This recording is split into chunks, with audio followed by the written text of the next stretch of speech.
Alrighty, so as we hit the halfway point of the 2025 MLS regular season, and as many teams have played exactly 17 games, which is the exact half amount of each team would play in a MLS regular season, it's a perfect time to do an emotion index. Plus, we also have reached the end of the month just last week, so every time when we reach the end of the month, it's time to look at how all 30 fan base feel about their team as we hit the halfway point of the 2025 MLS regular season. So here we have teams that are definitely having the time of their life in the halfway point of the season. They have exceed all expectation, and the fan base are very happy of where their team is at the halfway point of the season. There's the second tier where, the fan base are still pretty happy in terms of what is going on. Everything is definitely going to plan. The third tier, obviously, is the mediocre tier, the inconsistent tier, where yeah, there's been some good time, but there's also been some bad time. And then I also want to put this tier as the concern category because there are definitely some teams that are kind of heading into a concern kind of path. With the recent form that they've been in. The fourth tier obviously is we're straight now having a good time. Yeah, it's been a very poor season as we're heading to the halfway point of the season, and one can say that hopefully something will change as we head into the second half of the season. The fifth tier obviously is the panic tier as always, and then of course the sixth tier that I decided to introduce now more recently in the emotion index. Usually for the sixth tier I would put it in a box, but I'm gonna introduce it into its own tier. And this is kind of the tier where it's like, yeah, we're already looking forward to next season. It's already kind of like a bit of a rebuilt thing kind of season. Teams that probably have no shot in terms of making the playoffs because they dig themselves so deep into to the whole hole as we hit the halfway point of the season. Unless they do something miraculous, yeah, these are the teams that are already looking forward to next season. That is. Now, let us go alphabetical order as always, and we start off with Atlanta United. I'm still gonna kind of put them right around the panic area. Obviously, I think in recent form where they were able to win two games and not to mention play some very entertaining brand of soccer has really kind of excited the fan base a little bit that maybe they're truly back. But then the last game happened against the New York Red Bulls where they look flat on the attacking end, and I think when you look at this team this season. Even the last two wins that they had, those two wins are were mostly scored by players are not part of the $50 million attack. A lot of the goal scoring and the contributor are kind of comes from the supporting cast group of this team. Yeah, that's not going to be sustainable considering the $50 million attack should be the one that highlights this attack and get this team back to where they are to be a competitive team in MLS. And you also would have to say that how much leeway is Ronaldo gonna get? And I will definitely maybe talk a little bit more about that when I do the hot seat index because I'm actually going to be planning to do a hot seat index looking at every single head coach that is still right now being the head coach of a team and not on an interim basis of how much leeway that they're going to get for the rest of the season and how we'll definitely talk about some candidate in terms of potentially are going to be the next head coach that get ends up in the topic block. But for Atlanta fans, I mean the recent wins definitely kind of help the fact that they're not panicky as it is, but still when you look at where they are in the standing, they're nowhere near where they should be this season. The standing, they've been one of the more underachieving team this season as a whole. And then we go to Austin. Yeah, Austin is in a panic kind of category. I mean, it's 8 games without a win for Austin, and I think Austin fans are starting to find out what Dallas fans warned them about Nico Estevez. One of the things that is the reason why Nico Estevez got fired from FC Dallas and the Dallas fans demanding him to be fired is that he played a very negative kind of brand of soccer, a very boring brand of soccer that really doesn't quite unlock what the attack could produce for that FC Dallas team.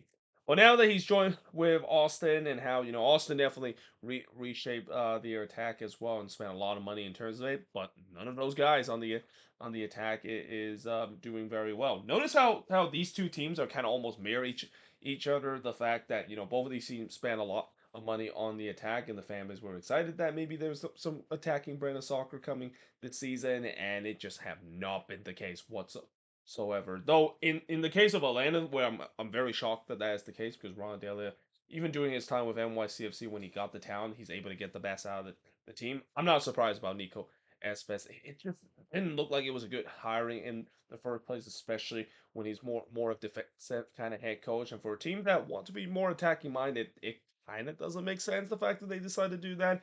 And I think the other thing that kind of doesn't make sense is the fact that they're too big signing this season in Vasquez and Uzuni. Neither of these guys are creative players. They're guys that are more of a finish sure kind of player. And I think it's no surprise that when you look at this team needs a number 10.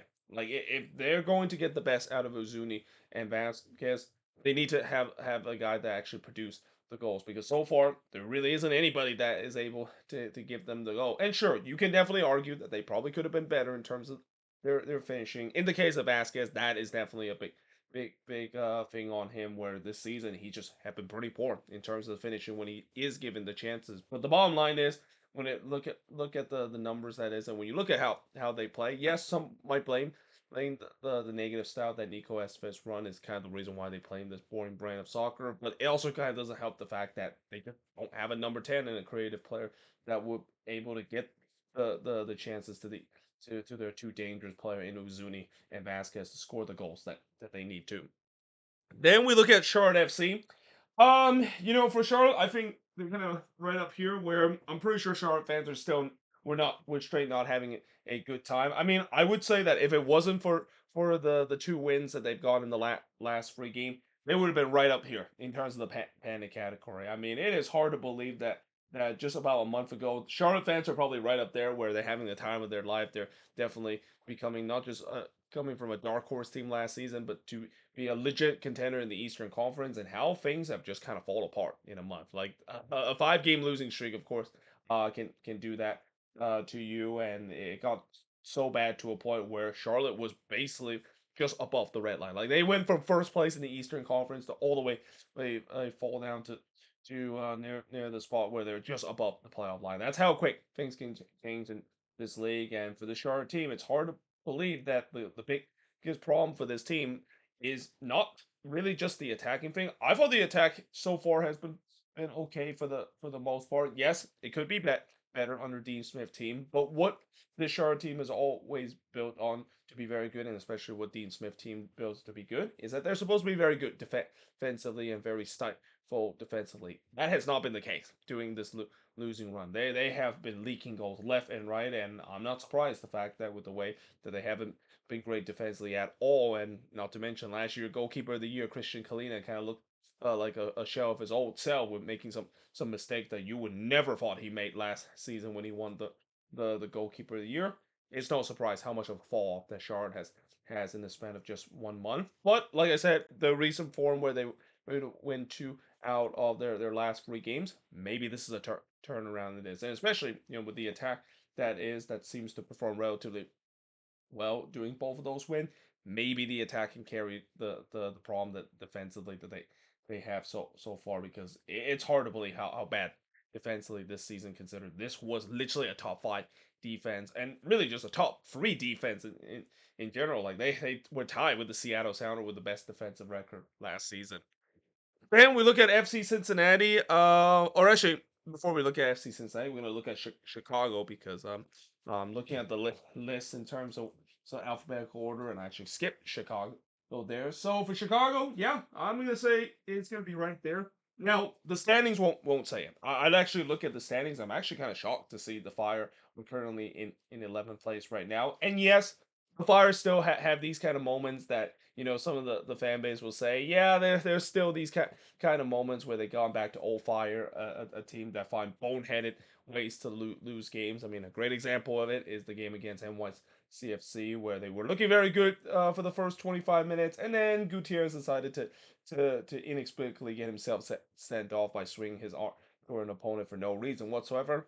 Those are kind of the certified Fire moment that I've always say that they made pretty much throughout this last decade of why this has been a laughing stock team in the league. This season, I think it's been different. I think Greg Berhalter has done a really good job in terms of building this Fire team and putting them to be a very entertaining team to watch. I mean, you asked me before this year, or even in years past, that I say the Chicago Fire can be an entertaining team to watch. That wouldn't be something you usually think it is, but they are a very entertaining team to watch. They have a very good attack. Obviously, the defense might need to improve, but we kind of knew that that was going to be the case in the beginning of the season. But I think Fire fans has to be ecstatic in terms of how they play. I mean, I will say that they need to also be a little bit better at home. As good as they are this season on the road, home form has kind of is the reason why they're below the red line right now, but they're not below the red line by that much. I mean, I think if they can fix their home form, maybe just maybe Chicago Fire fans can believe that this is finally the year the curse ended. And I, as an MLS fans and as a person that's covered MLS since 2018, I'm really hoping this is finally the year that the Fire will end the curse of not making the playoffs, because ever since I'm covering MLS on this channel, the Chicago Fire has never made it to the playoffs. So this has got to be finally the year to do so, and I think they're the only team to not make the playoffs since I started covering this league, and that also does not include some of these recent teams that just entered into the league. Obviously, San Diego have never made it to the playoffs because this is their expansion season. Then now we look at FC Cincinnati. Yeah, there is definitely concern if you're Cincinnati, and I think their fan base is a little concerned the fact that, oh boy, this is like last year all over again, isn't it? Last year they got off to such a strong start to the season, then injuries started to hit the back line and they faltered. Guess what happened this season? Yeah, they started well in the start of the season, and now injuries are starting to hit the back line, and most importantly, I think that concern is the injury of Nick Haglund, which, the injury that he suffered, I really wish he has a speedy recovery. That feels like a very devastating injury with him. Talk about how he had a collapsed lung and a broken rib. That is a very tough injury to come back. But there's no doubt that they hope he'll be back as soon as possible, because this Cincinnati defense have not looked the same ever since he went out. And really, ever since he went out from the game against Atlanta United, where ever since that, these last couple of games, they have just looked really bad defensively. Something that I don't see Pat Nolan team do recently. So there's going to be a lot of concern. The fact that once again the back line has been the reason why this team started to become a bit mediocre and not be a contender as they should be in the Eastern Conference. So yeah, that is going to be something that they hope to address, especially in the summer transfer window as well, where they definitely need to booster the fans in this team. I mean, some might say that they might need to booster the attack as well, because the attack isn't scoring a lot of goals. I don't think so. I think the attack is still doing well, and especially their $18 million Denke is definitely pay off in a big way. But the defense is definitely a huge concern, and the lack of depth quality in that defense is a huge issue for the Cincinnati team. Then we look at Colorado. Yeah, I think I'm gonna put Colorado right here, where it's not only just concern, but it's just the fact that they're just mediocre. And I think their fans can agree with on where you talk about a team that is inconsistent this season. The Rapids is definitely that team to be so. I mean, we know this season they've been very good at home, and they're kind of following the old formula of get your home wins, and if you can get a result on the road, which they have done a couple of times this season, you of course will make it to the playoffs. And I think that will be a successful way for the Rapids to make it to the playoffs. However, there's no doubt that this season they want more than just making the playoffs. They want to take that next step of winning a playoff game that they obviously did not get to do so. I mean, last year, I think Rapids fan would like to forget what happened in the playoffs, where it's almost like they were never in it after getting absolutely blown out of the water by the eventual MLS Cup champion, the LA Galaxy. But yeah, there's no doubt that their fans will want to hope that this team can continue to improve under Chris Armas. And so far, it's been very inconsistent. There's been times where they have looked really good, and then there's just times where they just look really bad, both on the attack and on the defensive end. Then we look at Columbus. You know what? I'm gonna put Columbus kind of in the same category where Cincinnati is. It's hard to believe that a couple of weeks ago I talked about it feels like the Eastern Conference is gonna run for Ohio again, and I think I might have just jinxed by saying that, because ever since that, both of these Ohio teams have not done very well, and I'm pretty sure both of these Ohio fan base are probably gonna be very angry at me in the comment section of me saying that and jinxing them. But yeah, for Columbus, their issue right now is well, there's a couple of issues. One issue is that just like Cincinnati, their defense haven't really been that good, and they dearly miss Patrick Schulte. I mean, Nicholas Hagen, he's a decent some backup goalkeeper, but he's not going to be a guy that is going to be considered to be a guy you want have if you want to contend for the Eastern Conference. They absolutely need Patrick Schulte back, and he won't be back for these next couple of weeks, and especially after a nightmare game that Hagen had against Miami, making those mistakes. Yeah, I'm pretty sure Columbus man desperately want Schulte back as soon as possible. But I think the other issue with this Columbus team is kind of what we fought in the beginning of the season, the fact that they just haven't really quite find the replacement for Cucho Hernandez. Yes, the supporting cast is definitely stepping up in terms of the goal scoring, but I think if they really wants to have a difference maker on this team, I mean, when you look at this team, I mean, there's multiple difference maker on this one, but if they really want that true difference maker, a guy that you are going to really depend on, and when you really need a goal, he will always step up. We saw that with Cucho Hernandez over and over again before he got sold. They don't have that kind of player this season, and because of that, this is why we're seeing in some of the game that Columbus have played, where they actually have played relatively well, even doing this winless run. They just don't have that difference maker in terms of scoring the goals, and that's kind of the reason why they drop those results as we've seen in these last couple of games that is where they probably would have won the game if they had a Cooper Hernandez type of player, and Will Fernandes side would be much better than the 6 game winless run that they're enduring right now. And then we look at DC United. Yeah, DC is kind of right here, where we're already looking forward for the next season. I already mentioned before with DC, it's a very dire situation that this DC team has had because we know that they're a bad team, and there's no easy fix in terms of trying to fix this issue. I mean, some might say firing Troy Lesay might be a way to fix this issue. It could on the short term, but I think this is just one of those teams that are in just such a bad situation all around, from top to bottom. That this team has horrendous issue when it comes to the talent, the squad, and also the coaching, and even the front office as well. Keep making wrong decision over and over again. That yeah, it just feels like they're kind of stuck in this category of already looking forward to next season, or in some way, kind of already looking for a complete change of culture. I mean, DC fans are demanding that is going to be the case because they're starting to becoming like the Chicago Fire, a team that used to be a team that was a powerhouse in the early days of MLS, but just completely been blown by because of how things have been recently. And then we look at FC Dallas. Yeah, Dallas is still stuck in this mediocre category. And again, I've said this before with Dallas, and I say it again, it's kind of mind-boggling of Peter Quill's side that for whatever reason when they're playing on the road, they look very good on the attacking end, and they score a lot of goals and play that free kind of brand of soccer. But when they're playing at home, they don't play the same way. It just it's weird to see. And usually, I would have thought that would be I would see the opposite of that. I would think that teams would play more of a free branded soccer and that kind of risk free, carefree kind of soccer that Peter Quill likes to play. When he was introduced as the coach of FC Dallas, when they're playing at home, compared to them being maybe a little bit more pragmatic when they're on the road. But yeah, it's just been the complete opposite, and I just don't know what the answer to that as well, and that's gotta frustrate if you're a Dallas fan, knowing that I know they won't mind the fact that they play some great soccer on the road and also getting some resort, which that I think is another big problem for this Dallas team. As much as they play entertaining brand of soccer, they're not getting resort on the road either because they're giving up a lot of goals. When they play that pragmatic kind of brand of soccer, that boring brand of soccer, still not getting resort because they're not scoring the goals enough. So it's a very infuriating kind of thing, and it's just like a pretty good category of the fact that yeah, we're definitely mediocre, and there's a lot of concern of how we can break out of that cycle. Then we look at the Houston Dynamo. Yeah, I think Houston is going to be right here.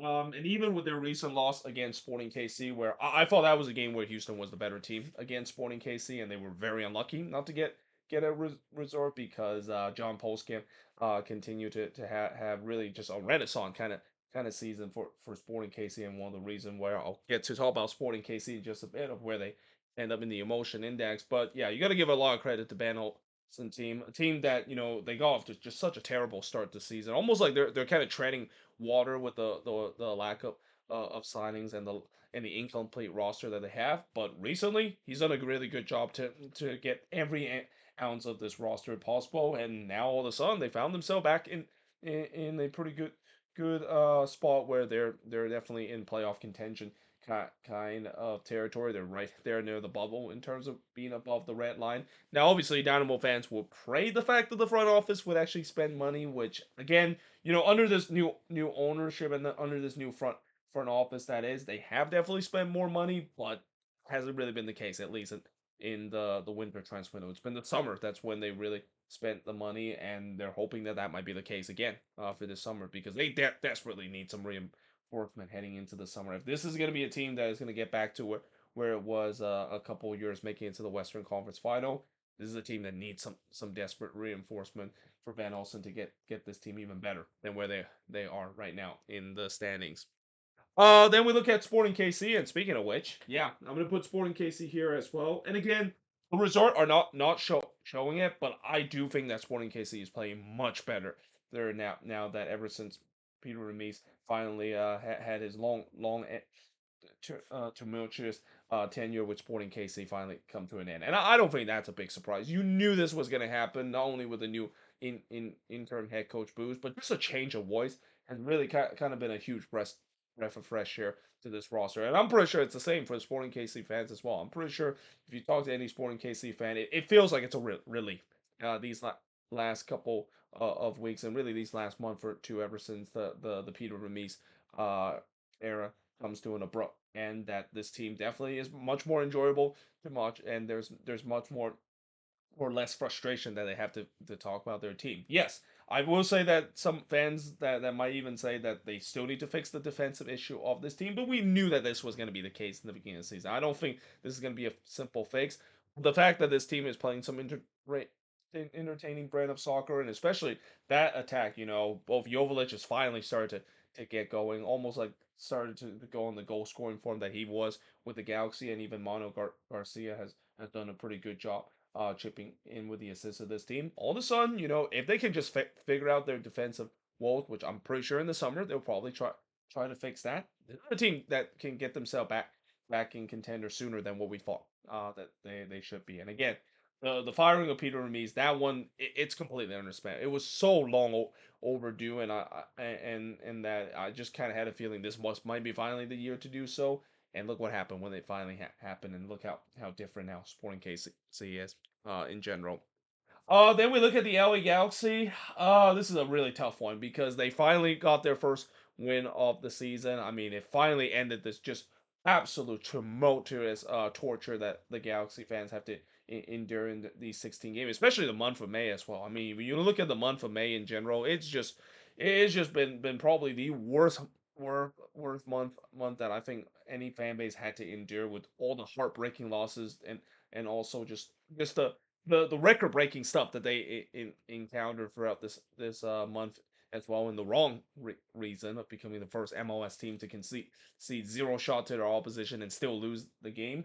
So I'm gonna just say that they're still not having a great time. It's kind of still above the near the panic category, though. I don't think a lot of Galaxy fans kind of need are going to be panicking that much, because you just kind of feel like it is what it's. I feel like I could easily also put them of already looking toward to next season, because despite the fact that I know some of the most optimistic Galaxy fans would say that, well, now that finally we get our first win, that's when of course we will turn around our season and really go on a run. It's not that easy to say, and especially when they get their first win against Real Salt Lake. Yeah, it's a Real Salt Lake. RSL is not having a good season of their own this year, and it's going to take a lot for them to get back to playoff contention. Hell, I'm not even going to say it takes a lot. It's almost impossible to do so. They're just so far behind in terms of everybody else. It would be just an absolute miracle to do so. I don't even think that once they get Ricky Pooch back into this team, there's no doubt that I think this team is going to play much better in the second half of the season, and we're not going to see what we saw in the first half of the season, where the Galaxy at times just feels like this is a cursed team in terms of finding new ways to lose games and new ways to draw points. They're not going to be back in playoff contention. So if that's the case, I feel like I maybe should put them right here, where I would say they're kind of already looking forward to next season and what they can build on, because like I said, when you win almost the entire half of the season without a win, and still only sitting on 7 points to your name and just so far behind, yeah, it's already kind of looking toward next season kind of mode for this Galaxy team. And then we look at their crosstown rival LAFC. I'm gonna put them right here, where it's kind of like in between. Where yes, everything is going to plan if you look at how they play at home, and especially they get to participate in the Club World Cup as well, albeit in a bit of a controversial way. Have to play in that play-in game where people will be mad the fact that LAFC almost got a similar treatment that Inter Miami got, almost like an back way to get into this tournament. But still, there's a chance for them to at least test against some of the better team in Europe in this competition, and I'm interested to see how MLS team, of course, do against these big European competition. I mean, I know they're probably going to get absolutely destroyed, but still, I'm fascinated to see which of these three MLS team that is going to really try their best. My money, I would say, could be on Inter Miami, but I can also say LAFC can do it. Consider when you look at out of all three of these teams, and this is no disrespect to the Seattle Sounders as well. Seattle, I think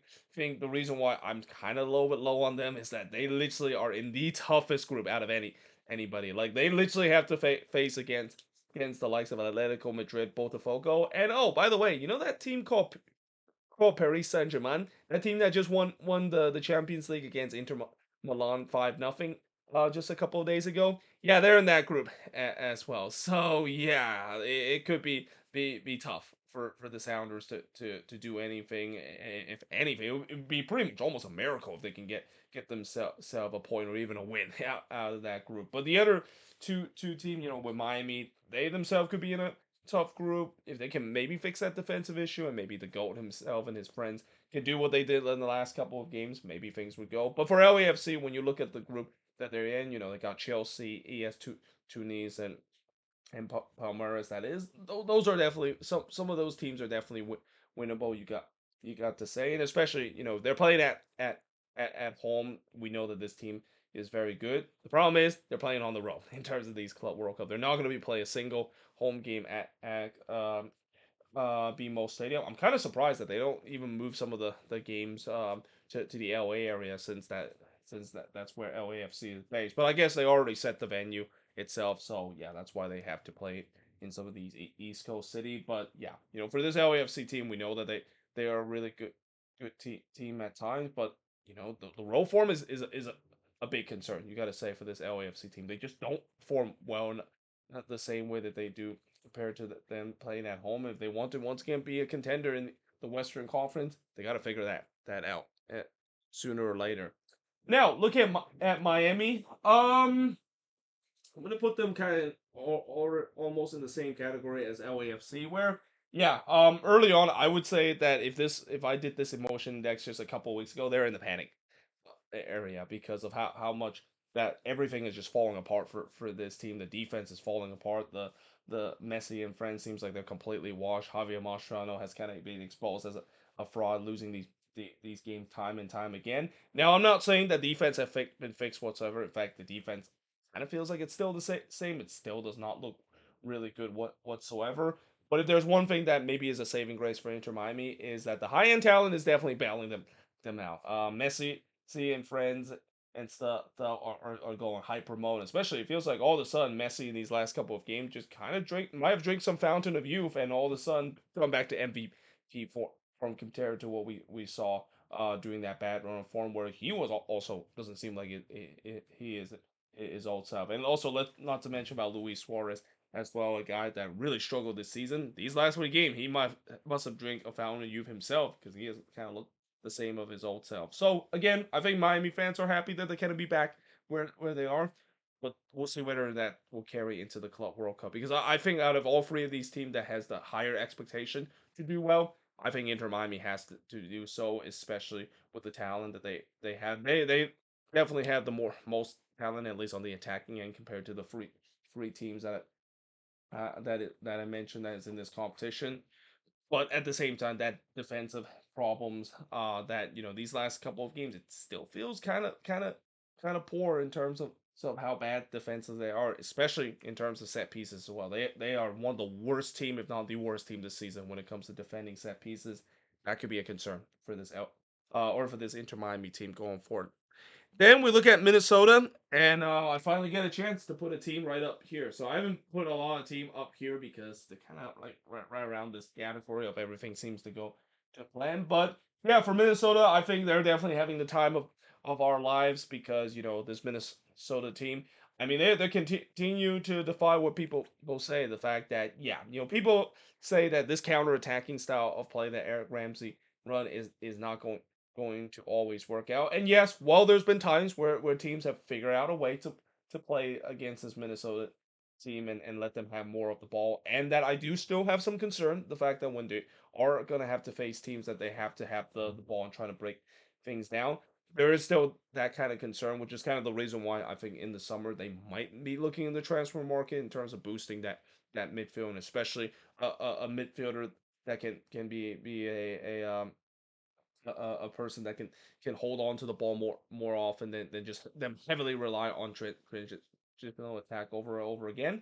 So right now it still works perfectly fine for them. I mean, every time when teams feel like they have a plan to play against Minnesota playing this transitional style, it just it's almost like they keep falling into the same trap over and over again. And again, I'm very happy to see where Minnesota is in right now in the standings. I think they're currently tied for second in the standings. San Diego, of course, does have the the the tiebreaker because of wins, and I think they're currently fourth overall in the Supporter Shield standing. So they're having an incredible season this year, and I think it could get better once they do get some summer reinforcement. And I do believe that they are going to get some summer reinforcement. I mean, this is a front office that have been much more aggressive in recent year in terms of making some reinforcement. Heck, last year we kind of saw that with them getting some summer reinforcement that has panned out in a big way. I expect it's going to be the same case again this summer, and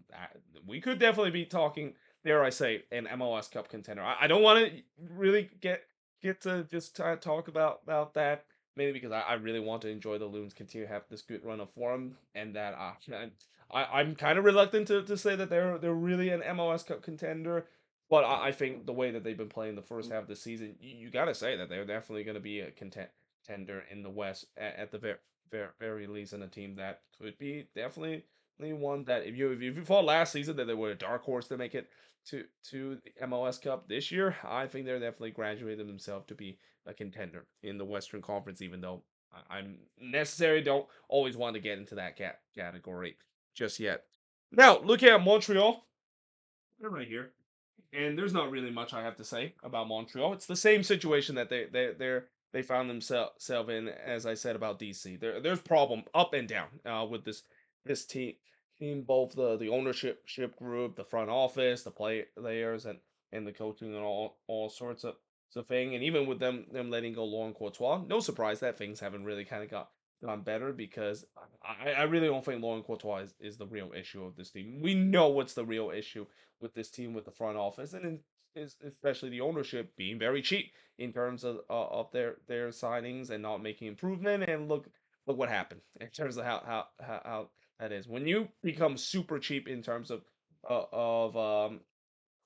building your roster. I mean, not only the fact that you're not going to compete for a lot. I mean, I know some teams that might have cheap ownership might do a good job in terms of at least feeling a decent team. I mean, the Union is probably a good example of it.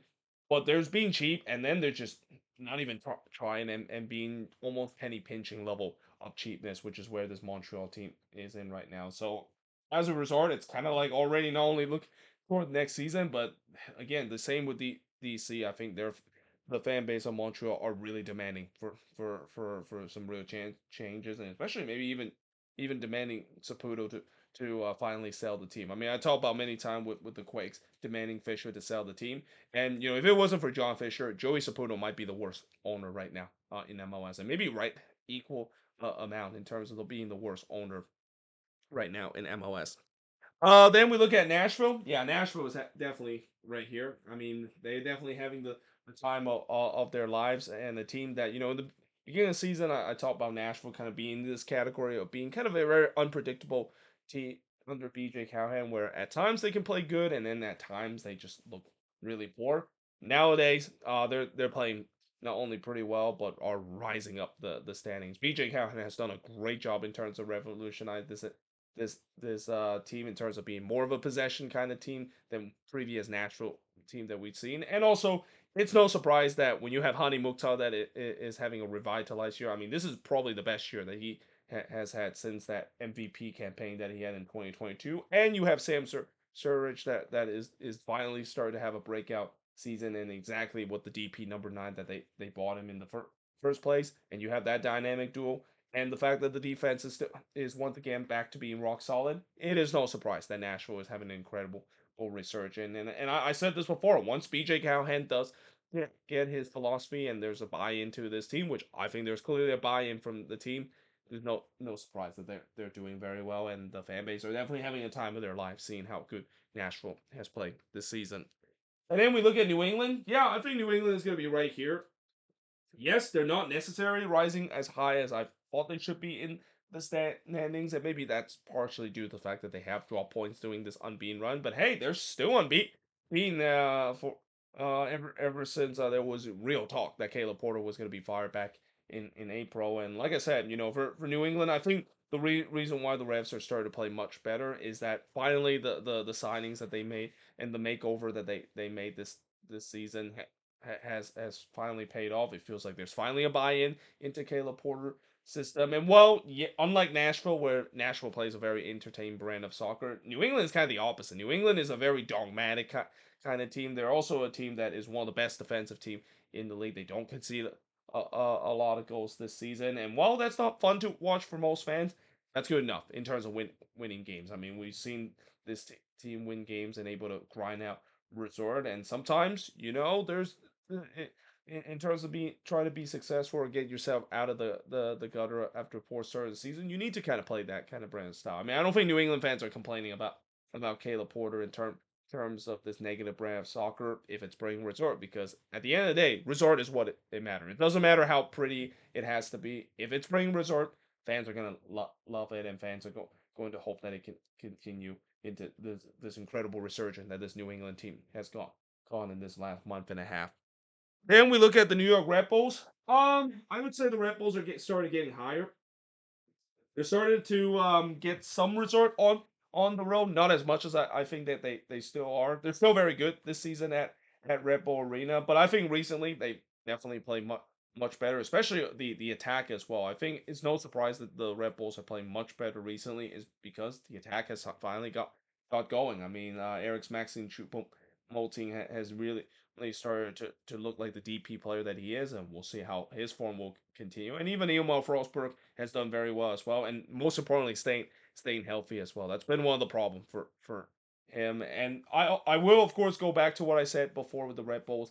It's going to be interesting to see whether these key core players can stay healthy throughout the season, that can continue to propel this team. Because if they can stay healthy, this is kind of the resort that we of course would get. But that's a big if, and right now it seems like that big if is yes, they are staying healthy, and Red Bulls fans are definitely enjoying it. On top of the fact that they've been a very solid defensive team, as we always seen with this Red Bulls team in the past.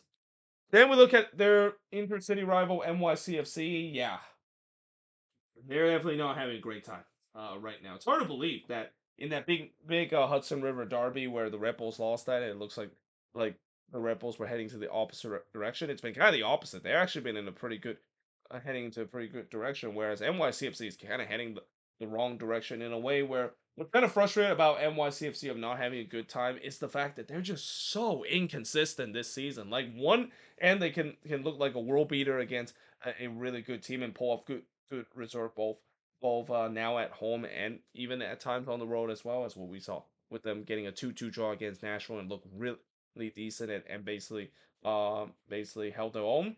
And then the next moment they just look completely awful and look like one of the worst team in the league. I mean, that game against Houston is a great example of it. In fact, this last week itself, I mean, if that is not a week that kind of sums up the NYCFC season, I don't know what is. I mean, they play well again.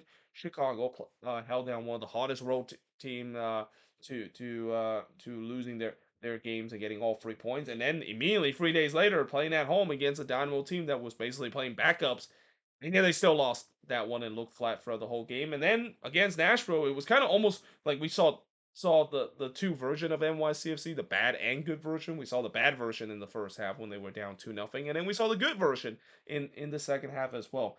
That's got to drive fans crazy, and I don't blame NYCFC fans being very frustrated with the lack of consistency, because I think that was kind of the problem last season as well. Now, last season is maybe more forgiven because this is a very young team, and maybe that kind of explains why there's inconsistency.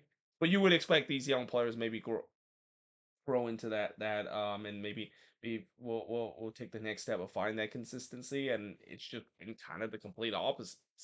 It's still a very inconsistent team, and a team that it's almost like it's unpredictable what kind of NYCFC team will show up there and there for it. Then we look at Orlando. Yeah, I think Orlando is kind of like right here as well.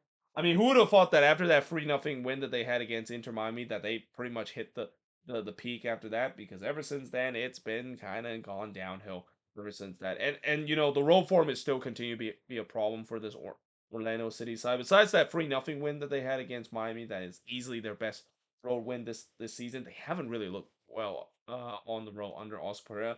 Even at home, recently. They haven't been doing that good at home as well. Yes, they are still playing very good in terms of the attacking point, and playing some entertaining soccer at home, but they're not getting the same result as they did in the beginning of the season. I think part of that is because of the lack of finishing that we've seen at time this season for Orlando City. I think the last game against Chicago was a great example of it. I mean, that was a game that they absolutely could have got a point out of that one with the way that they really looked good and created a lot of chance against Chicago. Just couldn't quite put away the chances. And not to mention, it doesn't help when you find yourself down 3-0 right from the get go. So Orlando is kind of a very interesting and kind of a frustrating team if you're a fan of the team, because you know this team can be much better than where they are right now and what their record said, and you know that this team has the ability to be a contender in the East, but it's just all about whether or not if they can be that consistently, which unfortunately that's where Orlando City kind of have been lacking so far this season.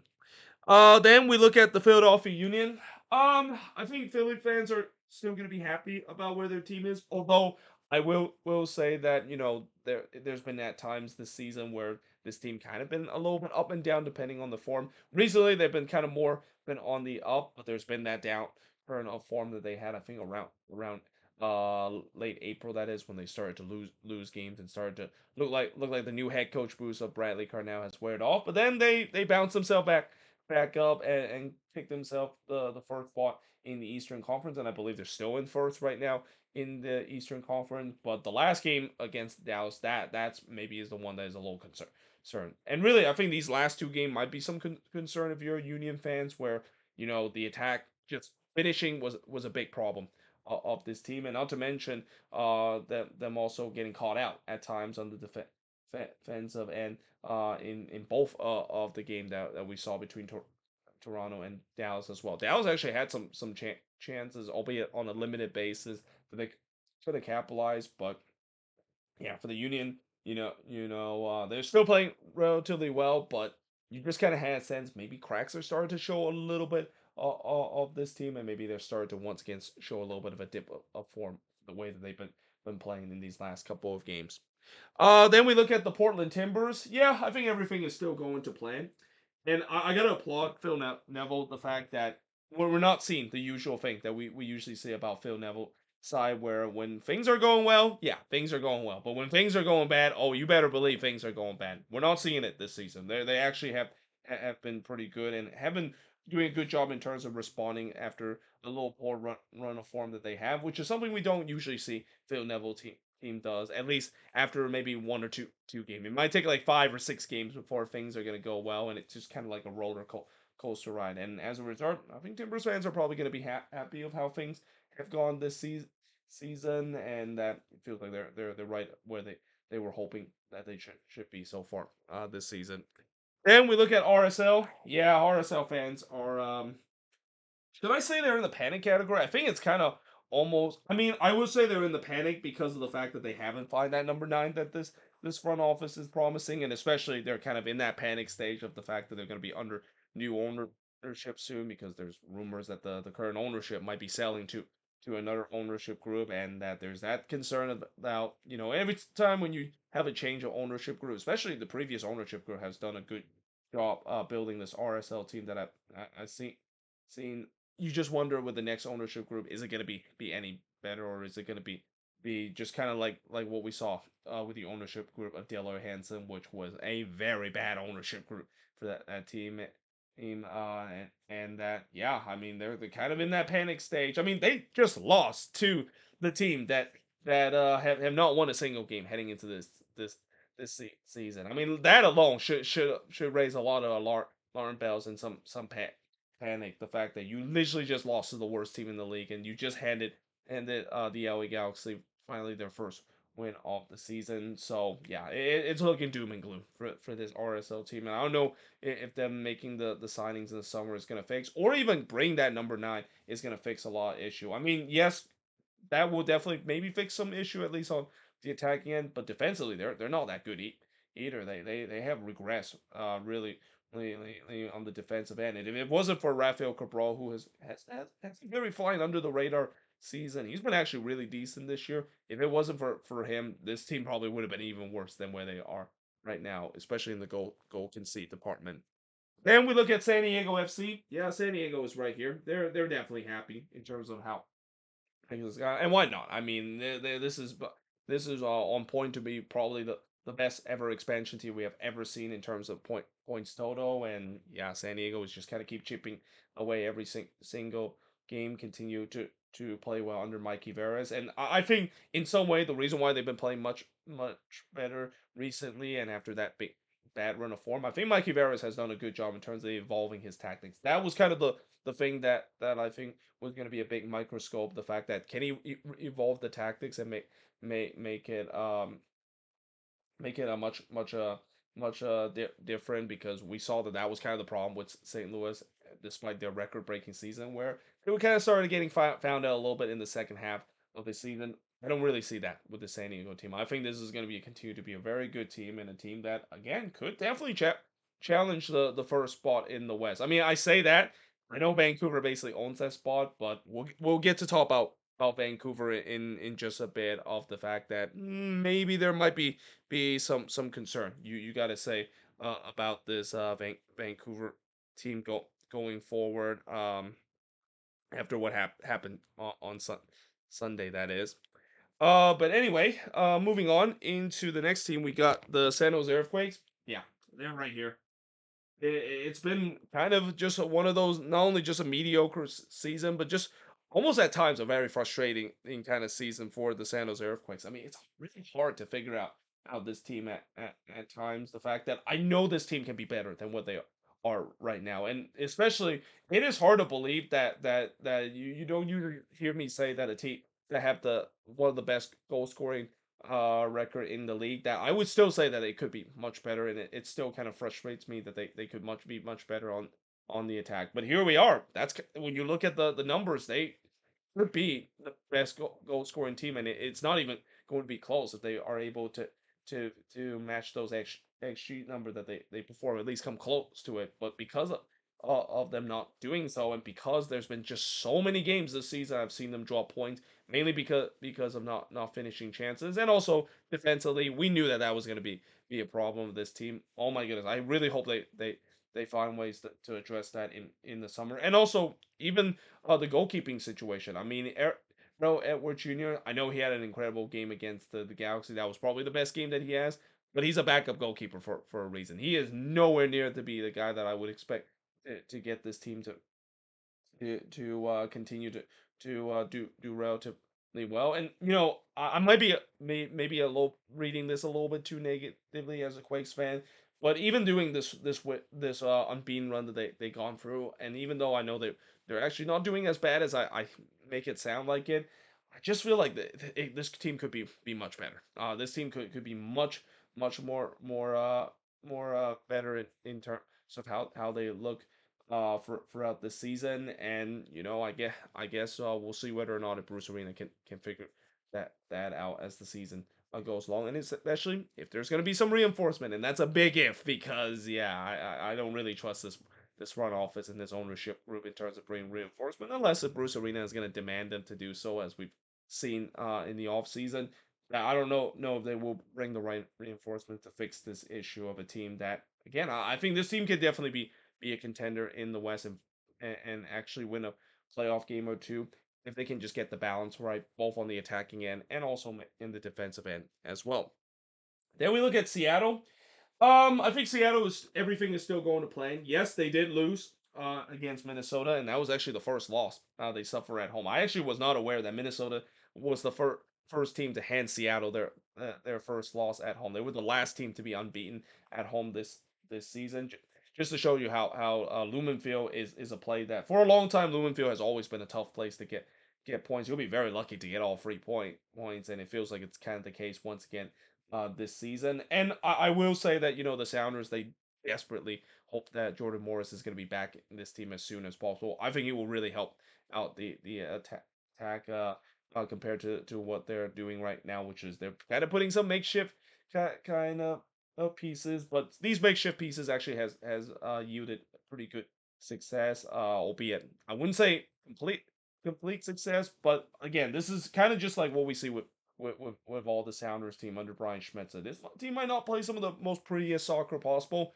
They get resort and they have a very stifled full defense. I mean, this is one of the best defensive team once again this season, and that's even with the injuries that they had to deal with. Now, as I said about Seattle in terms of their chances in the Club World Cup, yeah, I mean, facing against the reigning European champion in PSG, and then facing against Atletico Madrid, another good team in La Liga, and then facing against Botafogo, who also did well, is one of the powerhouse in Brazilian soccer. Yeah, Sounders will be lucky the fact that they could get at least a point or even all 3 points to throughout the group stage. But we'll see whether or not if they of course will be up for it, and they'll definitely need those those weapons back in this game, or back in this team. I don't know if Jordan Morris will be ready enough for the Club World Cup, and even some of their defensive pieces like Yamar. I don't know if he's going to be ready enough to be back on this team for the Club World Cup, and they hope that it is the case, because if without those guys, yeah, I mean we knew that they were already going to be up against it, but it could get ugly. I would not be surprised if Seattle might suffer the same fate that we saw the team just north of them across the border suffer in the CONCACAF Champions Cup, where there could be some humiliating resort the Sounders could be facing against some of the most potent and powerhouse team, not just in this region, but in the world in general. Then we look at St. Louis. I'm gonna say that St. Louis is still kind of right here where we're not having a good time. Yes, the win against the Quakes, that one definitely helped them kind of get them out of the panic category. But of course, that's because of the new interim head coach moves, and I think it will be time to tell whether or not if St. Louis can continue to ride on that interim head coach boost to continue to rise up in the standings and rise up in the emotion index, where the fans are going to feel much more happy watching this team, because I'm pretty sure the fans were getting very frustrated watching Olaf Melber tactics, and especially kind of almost in a panic level. How in the world did this team had an incredible second half of the season and then just completely they look like a shell of their old self in this season. Again, part of that mainly because boys down to Olaf Melber and that defensive kind of mindset that just kind of never makes sense in the first place. I mean, this is a team that doesn't run that kind of style under their two previous head coach. So yeah, this is again goes back to you got to point the finger toward their sporting director Lutz getting that hiring completely wrong and are seeing the big consequences of that. But again, if they can rise up in the standings and start to, to ride on that new interim head coach boost, and especially if the attack can start to finally have some more freedom, which was so restricted under Olaf Melbourne, I'm pretty sure St. Louis fans will once again love watching their team again, and them of course rising up in the standings and probably rising up in the emotion index as well. Then we look at Toronto right here. And I don't really need to talk too much about Toronto, because I'm pretty sure Toronto fans already they knew that they're going to be in this category in the first place. So yeah. Anyway, moving on. Vancouver. I'm still going to put Vancouver here. Yes, I know the 5-0 loss against Cruz Azul. That was absolutely wrenching, and that kind of again ruined really a lot of goodwill that Vancouver has in terms of their run to the final. Though I will say that despite like that, you still got to remember what they achieved to get to the final. I mean, the fact that they've achieved some impossible resort throughout their journey to the final, that I think shouldn't be easily forgotten, even with what happened in the final, where I mean they just got absolutely destroyed. I mean that game was really a combination of Cruz Azul probably playing one of the best game in the in their club in recent memory, and the Whitecaps just easily playing the worst game under Jasper Sorensen. I mean, it's not even close in terms of how they play. They look like a complete shell of their old self in that game, and a team that just completely not were unprepared for that situation. Now the question is, how is that going to affect them in league play? And I think we'll find that out in the next game, and maybe in the next couple of games as well. The next game I think might be too harsh because they're going to be missing a lot of guys due to internet national duties. So that game might not be a good measuring stick of how they recover, because we've seen so many times when teams just kind of completely crumble after going a long journey in the CONCACAF Champions Cup, only to fall short and eventually just kind of crumble as the as we go the rest of the way. The Whitecaps are hoping that that's not the case. The Whitecaps are hoping that the clock didn't struck midnight and the carriage didn't just turn pumpkin after the game against Cruz Azul, where the second half of the season was a huge reality check, because if they can brush that off and continue the good run of form that they have shown throughout this league, this entire part of the league, this is a team that has a legit chance to win the Sapporo Shield. I mean, I know they're down a couple of points, but you got to remember they do have a couple of game in hand because of some of these games that they didn't play because of Champions Cup kind of commitment, and especially in the last game they didn't play in the league because of the Concacaf Champions Cup final being on a Sunday. So there's a good chance if they do win those game in hand, I think they will get themselves back up top the Supporter Shield standings. And what I'm trying to say is they still control their own destiny in terms of being crowned as the Supporter Shield champion. If that is the case, that might be going down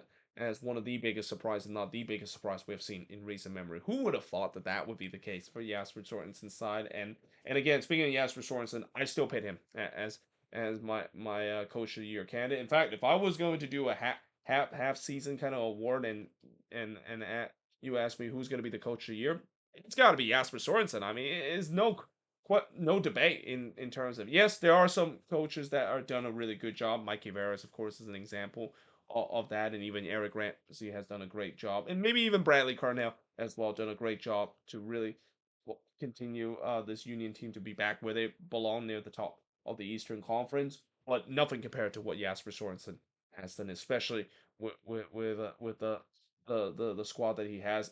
Nobody would expect that he would not only get the best out of this team, but just simply get this team to play brand of soccer and continue to play that interbreeding soccer, despite the fact that they play so many games throughout out the beginning of this season.